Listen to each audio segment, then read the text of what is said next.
Merci Monsieur le Président, Monsieur le Vice-président Éric Fournier. Chers collègues, c'est vraisemblablement une des délibérations les plus symboliquement importantes que nous serons amenés à voter au cours de ce mandat. Certes, il s'agit d'une obligation légale, mais ce plan régional de prévention et de gestion des déchets, conséquence directe de la loi NOTRe, participe à asseoir la région comme collectivité de référence, celle qui, en concertation avec les territoires, donne le cap. Prescriptif et intégré dans le futur SRADET, il permet de proposer une vision commune pour faire avancer tout le monde dans la même direction et en matière de gestion des déchets, ce chantier est colossal. Cette délibération est importante, elle nous touche directement dans notre vie quotidienne, elle nous remet en cause dans notre modèle de société, dans notre aspiration permanente à la croissance. Proposer un plan cohérent et ambitieux pour la gestion des déchets et le développement de l'économie circulaire à l'échelle de l'ensemble de la région relève de la gageure. Vu la diversité des acteurs, des pratiques, des process, ce défi compliqué a été relevé et je tiens ici à remercier et à féliciter les services de la région qui ont produit ce document dont nous reconnaissons la qualité. Sur le processus de rédaction et de validation, Monsieur le Vice-président, j'ai eu la chance de pouvoir participer aux différentes concertations mises en place par les services de la région. Ce sont les avantages du cumul des mandats. Mais ce n'est pas le cas pour la plus grande partie de mes collègues conseillers régionaux. Et sans inviter l'ensemble des élus, je regrette qu'au moins un membre de chaque groupe n'ait pas été invité à ce processus d'élaboration. Très peu de conseillers régionaux ont ainsi pu avoir accès au PRPGD, dont on nous demande aujourd'hui d'en valider les objectifs, et de fait, la possibilité d'amender le texte initial ne s'est faite qu'à la marge. La gestion des déchets est un sujet complexe pour les collectivités locales, et il convient de ne pas complexifier la chose.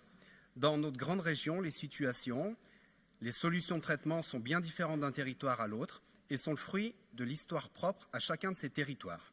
En fonction des infrastructures présentes, des activités humaines, chacun s'est organisé au mieux pour sa collectivité. J'ajouterai que la réglementation en vigueur sur la gestion des déchets est déjà très contraignante et heureusement puisque nous avons tous en mémoire les catastrophes sanitaires telles que celle de Gilly-sur-Isère en Savoie et bien d'autres. J'ajoute également qu'une grande partie des déchets est aujourd'hui gérée directement par les collectivités locales, en direct par le biais de syndicats de communes, mixtes ou non. J'en déduis donc que ce plan doit être un appui fort pour les collectivités compétentes et un soutien à l'initiative locale. Il s'agit de ne pas ajouter de la complexité à la complexité. Et à ce titre, la concertation menée ici même avec les territoires a permis de lever bon nombre d'inquiétudes et de malentendus. Le plan lui-même, de réelles avancées ont été constatées entre la version 2 du PRPGD par rapport à la version 1. Néanmoins, il y a un point qui reste problématique, à savoir les mouvements interdépartementaux de déchets résiduels vers les unités de valorisation d'incinération. Et cela vous a été notifié par les collectivités, notamment Savoie Déchets et le SILA qui s'occupe plus particulièrement de la région d'Annecy. L'objectif de ces mouvements interdépartementaux est de permettre une bonne gestion des déchets et de pouvoir s'adapter au fonctionnement quotidien des sites de traitement en maîtrisant les budgets pour les collectivités qui les gèrent. Une trop forte limitation de certains transferts met à mal le principe de concurrence et ne permet pas un choix technico-économique viable pour les opérateurs publics. Au niveau des mouvements interdépartementaux, le plan doit permettre, à la marge bien sûr, la circulation des déchets en interne à la région, tout en indiquant que le principe de proximité doit être impérativement privilégié.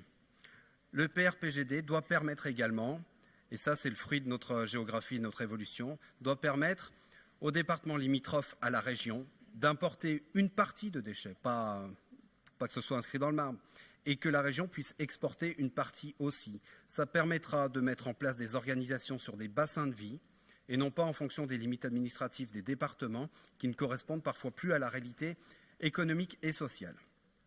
Les objectifs du plan sont ambitieux. Je vois que je suis un peu court. Sont ambitieux, nous vous félicitons.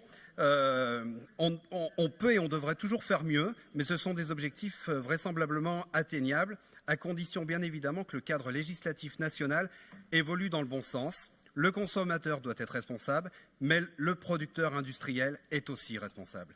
Nous sommes loin encore de la recyclabilité optimale, de l'éco-conception des emballages et des matériaux, loin du zéro gaspillage alimentaire. Et vous en savez quelque chose, puisqu'il est plus facile à Chamonix d'acheter une brouette neuve que de faire changer les roues de celle-ci.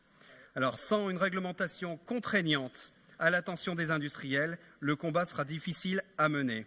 Le changement doit venir aussi de l'amont.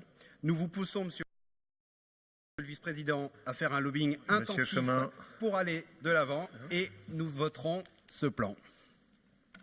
Merci beaucoup, monsieur Chemin. Et merci, j'ai trouvé sur votre message plein d'allants, ce dont on a besoin aussi, je pense, en développement durable. C'est-à-dire pas de se dire on peut rien faire. Et je trouve que c'était très intéressant.